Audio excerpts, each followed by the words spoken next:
నేను చూపించే ఈ చికెన్ బెబ్రూ టేస్ట్ మామూలుగా ఉండదండి. చెయ్యడం కూడా చాలా చాలా ఈజీ.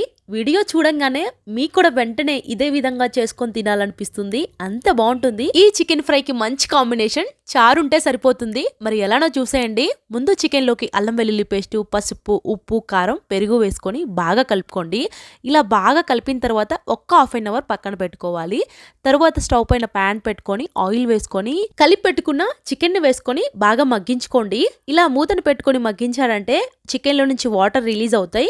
ఈ స్టేజ్ లో కొంచెం కరివేపాకు వేసుకొని ఈ విధంగా వాటర్ అంతా అబ్జర్వ్ అయిపోయే వరకు ఉడికించుకోవాలి. తరువాత ఉడికిన చికెన్ ని పక్కన పెట్టుకొని అదే ప్యాన్ లో ఆయిల్ వేసుకొని 2 ఉల్లిపాయలు, పచ్చిమిర్చి, కరివేపాకు, జీలకర్ర పొడి, ధనియాల పొడి, గరం మసాలా పొడి వేసుకొని బాగా కలుపుకొని ఒక హాఫ్ స్పూన్ కారం కూడా వేసుకొని మళ్ళొక్కసారి బాగా కలుపుకొని ముందు ఉడికించుకున్న చికెన్ ని వేసుకొని కొంచెం కొత్తిమీర కూడా వేసుకొని ఒక 5-6 నిమిషాల పాటు ఉడికించుకుంటే టేస్టీగా చికెన్ ఫ్రై రెడీ.